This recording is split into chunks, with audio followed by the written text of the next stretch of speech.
Assalomu alaykum, aziz tomoshabinlar. Men bugun sizning e'tiboringizni hayotingizdagi eng muhim masalalardan biri, ya'ni keksalikdagi ta'minotingiz va moliyaviy barqarorligingiz bilan bog'liq bo'lgan juda muhim yangilikka qaratmoqchiman. Hozirda ko'pchiligimiz nafaqat bugungi kun, balki ertangi kun haqida ham qayg'uramiz. Kelajakda qanday yashaymiz, pensiyaga chiqqanimizda qanday moliyaviy holatda bo'lamiz degan savollar hammamizni o'ylantiradi. Ayniqsa keksa yoshda birgina nafaqa bilan yashash qanchalik qiyin bo'lishini tasavvur qilish ham mushkul. Ammo men sizga juda yaxshi xabar bilan keldim. Yaqinda qabul qilingan muhim qarorga ko'ra, endilikda fuqarolar bir o'rniga 3 ta turdagi pensiya olish imkoniyatiga ega bo'ladilar. Bu yangilik ishonchim komilki, har birimizning kelajagimizni butunlay o'zgartirishi mumkin.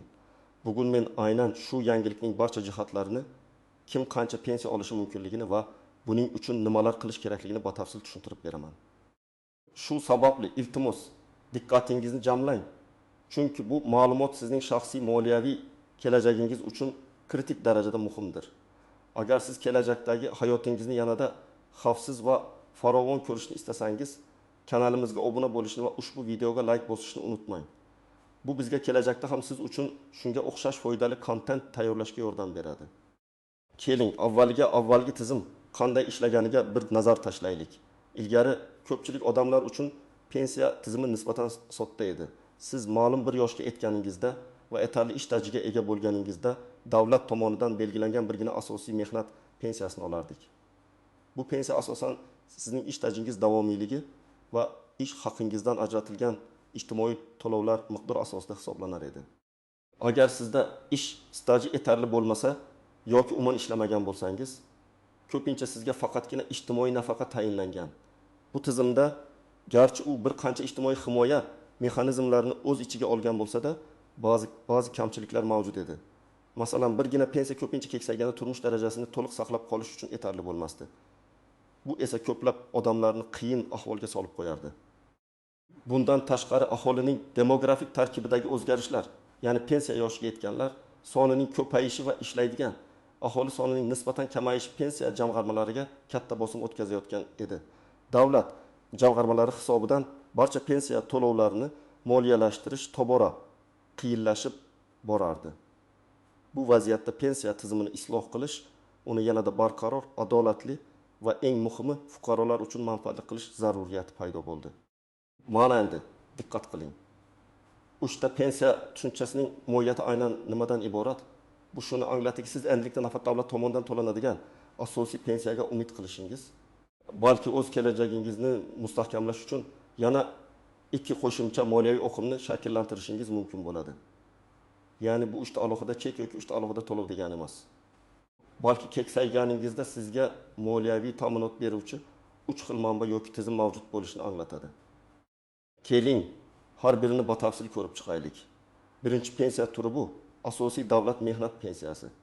Bu sizning yillar davomida qilgan mehnat faoliyatingiz, to'lagan ijtimoiy to'lovlaringiz va yig'gan ish stajingiz asosida davlat tomonidan tayinlanadigan asosiy pensiya hisoblanadi. Bu pensiyani olish uchun siz ma'lum bir yoshga yetishingiz, erkaklar uchun oltin, ayollar uchun 25 yosh va yetarli darajada, ya'ni belgilangan minimal ish stajiga erkaklar uchun 25 yil, ayollar uchun 20 yil ega bo'lishingiz kerak. Agar siz bu shartlarni bajarsangiz, davlat sizga pensiya tayinlaydi. Pensiyaning miqdori ish stajingizga va ish haqingizdan ajratilgan badallarning miqdoriga bevosita bog'liq bo'ladi. Keling, ba'zi real hayotiy misollarni ko'rib chiqaylik. Birinchi misol, Ahmad akaga o'xshagan fuqarolar. Ahmad aka maktabni tugatgach, darhol zavodga ishga kirdi va shu zavodda yartim yil uzluksiz rasmiy ravishda yuqori oylik maosh bilan ishladi. Uning butun mehnat faoliyati davomida barcha ijtimoiy ajratmalar o'z vaqtida va to'liq hajmida ajratilib turildi. Uning yoshi 60 ga to'lganda u nafaqat minimal ish staji talabdan 25 yil ortig'i bilan bajargan, balki doimiy ravishda yuqori maosh olganligi sababli unga juda munosib va yuqori miqdordagi davlat mehnat pensiyasi tayinlandi. Uning pensiyasi uning so'nggi ish haqi yoki istalgan 5 yillik davrdagi ish haqi asosida hisoblanib, koeffitsiyentlar qo'llaniladi. Ahmad aka bu pensiya orqali keksayganida ham o'zining avvalgi turmush darajasi saqlab qola oldi. Chunki u umri davomida doimiy ravishda davlat pensiya tizimiga badallar to'lagan. Bu holatda Ahmad aka hech qanday tashvishlanmasdan pensiyasini olaveradi. Ikkinchi misol Gulnora opa kabi fuqarolar. Gulnora opa turli joylarda ishlagan, ba'zida rasmiy, ba'zida norasmiy ish bilan shug'ullangan. Uning jami ish staji 22 yilni tashkil etdi.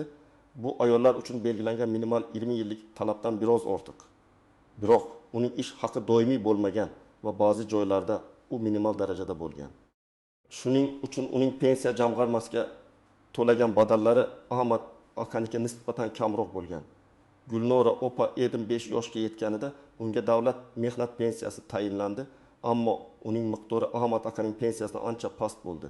Bu asosan uning kamroq ish haqi va ba'zi yillarda badallar to'liq ajratilmaganligi sabablidir. U pensiya olishim kerak deb tashvishlanmasligi mumkin.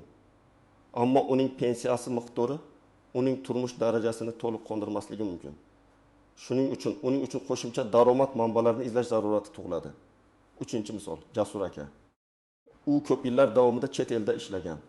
Rasmiy ish staji deyarli yo'q. Yoki u umri davomida doim norasmiy ravishda, ya'ni hech qanday pensiya jamg'armasiga badal to'lamagan holda ishlagan. Jasur aka 60 yoshga yetganda uning rasmiy ish staji atigi 5 yilni tashkil qildi. Bu minimal talabdan ancha past. Bu holda Jasur akaga davlat mehnat pensiyasi tayinlanmaydi. Buning o'rniga unga ikkinchi turdagi moliyaviy yordam, ya'ni ijtimoiy nafaqa yoki pensiya tayinlanishi mumkin. Ikkinchi pensiya turi bu ijtimoiy pensiya yoki nafaqalar. Bu turdagi pensiya yoki nafaqalar asosiy davlat mehnat pensiyasini olish uchun yetarli ish stajiga ega bo'lmagan shaxslarga, shuningdek nogironlarga, boquvchisini yo'qotgan oilalarga va boshqa ijtimoiy himoyaga muhtoj qatlamlarga mo'ljallangan. Uning maqsadi bu toifadagi fuqarolarning hayot kechirishlari uchun eng zarur minimal moliyaviy ta'minotni ta'minlashdir. Bu pensiyalar odatda davlat byudjeti hisobidan moliyalashtiriladi va ularning miqdori ko'pincha belgilangan minimal iste'mol savatchasi yoki minimal pensiya miqdoriga yaqin bo'ladi. Bu tizim avval ham mavjud edi, ammo yangi islohotlar doirasida uning qamrovi va samaradorligi oshirilishi ko'zda tutilgan. Misollar: 1. Nogironligi bor fuqarolar. Dilshodbek bolaligidan nogiron. Uning hech qachon rasmiy ish staji bo'lmagan, chunki u jismoniy holati tufayli ishlay olmagan. Dilshodbekka yosh yoki ish stajidan qat'i nazar nogironlik bo'yicha ijtimoiy nafaqa tayinlanadi. Bu unga dori-darmon va kundalik ehtiyojlarini qondirishga yordam beradi. Uning uchun bu nafaqa hayotiy muhim moliyaviy manba hisoblanadi. Uning bu holatda tashvishlanishi kerak emas, chunki davlat unga doimiy yordam ko'rsatadi. 2. Ish stajiga ega bo'lmagan keksa yoshdagi fuqarolar. Ra'no bibi o'z umri davomida uy bekasi bo'lib, farzandlar tarbiyasi bilan shug'ullangan. Uning hech qachon rasmiy ish staji bo'lmagan. Ra'no bibi pensiya yoshiga yetganida unga davlat mehnat pensiyasi tayinlanmadi, chunki u ish staji talabini bajarmagan. Biroq u pensiya jamg'armasiga murojaat qilganida unga keksalik bo'yicha ijtimoiy nafaqa tayinlandi. Bu nafaqa garchi asosiy pensiya kabi yuqori bo'lmasa-da, uning minimal ehtiyojlarini qondirishga yordam beradi. Ra'no bibi aynan menimcha men hech narsa olmayman deb o'ylamaslik kerak. O't boquvchisini yo'qotgan oilalar. Marhamat opa turmush o'rtog'idan erta ayrildi va u 2 nafar voyaga yetmagan farzandi bilan qoldi. Turmush o'rtog'ining ish staji yetarli bo'lgani sababli Marhamat opa va uning farzandlariga boquvchisini yo'qotganlik pensiyasi tayinlandi. Bu pensiya oilaning moliyaviy ahvolini sezilarli darajada yaxshilaydi va farzandlarni voyaga yetkazishga yordam beradi. Bu ham ijtimoiy pensiyalar turiga kiradi, ammo u ma'lum shartlar asosida amalga oshiriladi. 3-pensiya turi bu jamg'arma yoki ixtiyoriy pensiya. Mana bu aynan yangi tizimning eng innovatsion va shaxsan har bir fuqaroning kelajagiga bevosita ta'sir ko'rsatuvchi jihati hisoblanadi.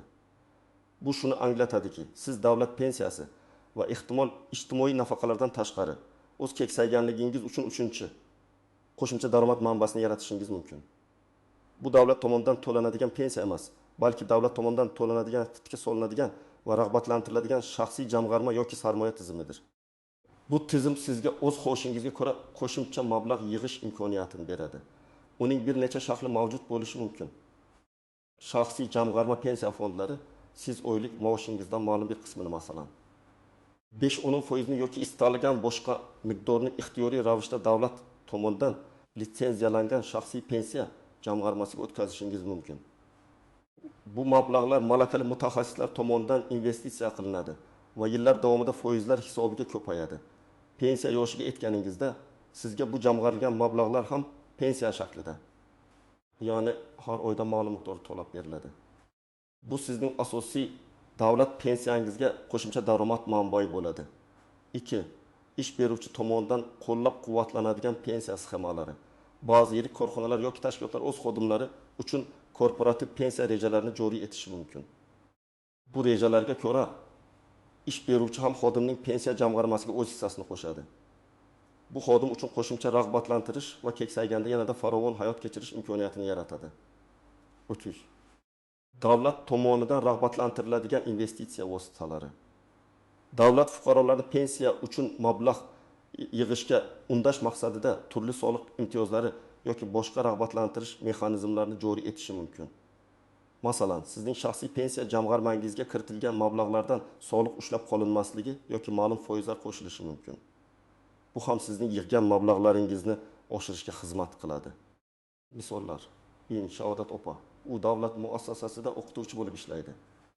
Uning asosiy davlat pensiyasi o'rtacha bo'lishini bilgan holda, u oylik maoshining 7% ni shaxsiy jamg'arma pensiya fondiga o'tkazib borishga qaror qildi. Har oy uning maoshidan ma'lum miqdor jamg'armaga o'tadi va bu mablag'lar fond tomonidan investitsiya qilinadi. Shahodat opa 75 yoshga yetganda unga nafaqat asosiy davlat pensiyasi, balki ushbu jamg'arma fondidan ham har oy qo'shimcha mablag'lar to'lanadi.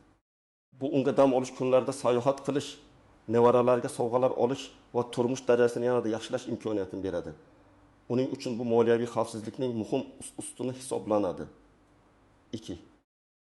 Tadbirkor Ilhom akaga o'xshaganlar. Ilhom aka yakka tartibdagi tadbirkor bo'lib, o'zi uchun rasmiy pensiya badallari to'laydi. Ammo u nafaqat davlat pensiyasiga, balki o'z kelajagiga ham ishonchli sarmoya kiritishni istaydi. Shu sababli u har chorakda o'z daromadidan ma'lum miqdorni davlat tomonidan kafolatlangan uzoq muddatli qimmatli qog'ozlarga, obligatsiya investitsiya qiladi. Bu investitsiyalarning foydasi uning pensiya yoshiga yetganda qo'shimcha daromad manbai bo'lib xizmat qiladi. Bu 3-turdagi pensiya deyilganda nazarda tutilgan moliyaviy oqimni yaratishning yana bir yo'lidir. Uning ushbu harakati unga keksayganda moliyaviy mustaqillikni ta'minlaydi. O't yigitlar va qizlar uchun misol. Yosh mutaxassis Azimjon. U hali 25 yoshda, pensiya yoshiga hali juda uzoq, ammo u kelajakni o'ylaydigan yoshlardan. Uning ish beruvchi xodimlar uchun ixtiyoriy pensiya dasturini taklif qildi. Unga ko'ra, xodim oylik maoshining 3% ni qo'ysa, ish beruvchi ham xodim nomidan xuddi shuncha miqdorni jamg'arma hisobiga o'tkazadi. Azimjon bu imkoniyatdan foydalangan holda erzaga borib shu dasturga qo'shildi. O'tib kirdi yildan keyin pensiya yoshiga yetganda uning shu dastur orqali yig'ilgan mablag'lari juda katta summani tashkil etadi. Chunki sarmoya uzoq muddat davomida ishlagan. Bu esa uning asosiy davlat pensiyasiga juda katta qo'shimcha bo'lib, u keksayganida hech kimga muhtoj bo'lmasdan xohlaganicha yashash imkonini beradi. Azimjon avvaliga bu imkoniyatni sezmagan bo'lsa-da, keyinchalik do'stining maslahati bilan uni tushundi va darhol amalga oshirdi. Endi esa ushbu tizimning ba'zi nozik jihatlari, istisnolari va kutilmagan holatlari haqida gaplashamiz. Ko'pincha odamlar ba'zi narsalarga e'tibor bermaydilar yoki noto'g'ri tushunadilar. 1. Ish staji va maoshning muhimligi. Yuqorida aytganimizdek, asosiy davlat pensiyasi to'g'ridan-to'g'ri sizning ish stajingiz va ish haqingizga bog'liq. Norasmiy ishlar, maoshni konvertda olish yoki umuman daromadni yashirish sizning kelajakdagi pensiya miqdoringizga salbiy ta'sir ko'rsatadi. Har bir rasmiy ish staji yili va har bir to'langan badal sizning pensiyangizga qo'shimcha ballar olib kelishini unutmang. Masalan, agar siz 10 yil davomida rasmiy ishlasangiz, ammo qolgan 15 yil davomida rasmiy ishlasangiz, sizning jami ish stajingiz hisoblanganda faqat rasmiy ishlagan 10 yil hisobga olinadi. Bu esa sizning pensiya miqdoringizni keskin kamaytiradi. 2. Pensiyaning indeksatsiyasi va qayta hisob-kitoblar. Davlat pensiyalarining xarid qobiliyatini saqlash maqsadida ularni muntazam ravishda indeksatsiya qiladi. Ya'ni inflyatsiya darajasiga qarab oshirib boradi. Shuningdek, ba'zi holatlarda, masalan, agar siz pensiya olib turib ishlashni davom ettirsangiz, sizning pensiyangiz qayta hisob-kitob qilinishi va oshirilishi mumkin. Bu nozik jihat ko'plab pensionerlar tomonidan e'tibordan chetda qoladi. siz o'zingizning pensiya miqdoringizni oshirish imkoniyatlarini doimiy ravishda o'rganib borishingiz kerak. 3. Minimum va maksimum pensiyalar har qanday pensiya tizimida bo'lgani kabi bizda ham pensiyaning minimal va maksimal miqdorlari mavjud. Minimal pensiya bu davlat tomonidan kafolatlangan eng kam pensiya miqdori bo'lib, u asosan ijtimoiy himoya maqsadida belgilanadi. Maksimal pensiya esa yuqori maosh olgan va uzoq stajga ega bo'lgan fuqarolar uchun pensiya miqdorining yuqori chegarasini belgilaydi. Sizning pensiyangiz qanchalik yuqori bo'lmasin, u maksimal belgilangan chegaradan oshib keta olmaydi. Bu tizimning muvozanatini saqlash uchun qilingan. Muddatidan oldin pensiyaga chiqish shartlari. Ba'zi kasb egalari, masalan, zararli va og'ir mehnat sharoitlarida ishlaganlar, shuningdek, nogironligi bo'lgan shaxslar belgilangan yoshdan ancha oldin pensiyaga chiqish huquqiga ega bo'lishlari mumkin. Bu kabi istisnolar qonunchilikda aniq belgilangan bo'lib, ulardan xabardor bo'lish juda muhim. Masalan, kon ishchisi oddiy ofis xodimidan ancha oldin pensiyaga chiqishi mumkin. Chunki uning ichi salomatligiga ko'proq ta'sir ko'rsatadi. 5. Pensiya turlarini birlashtirish imkoniyati. Bu yerda 3 ta pensiya tushunchasi o'z mohiyatini to'liq ko'rsatadi. Siz bir vaqtning o'zida ham asosiy davlat mehnat pensiyasini, ham nogironlik bo'yicha ijtimoiy nafaqani, shuningdek shaxsiy jamg'arma fondingizdan to'lovlarni olishingiz mumkin. Bu sizning umumiy daromadingizni sezilarli darajada oshiradi. Biroq ko'pchilik barcha 3 turdagi pensiya olish imkoniyatiga ega bo'lmaydi.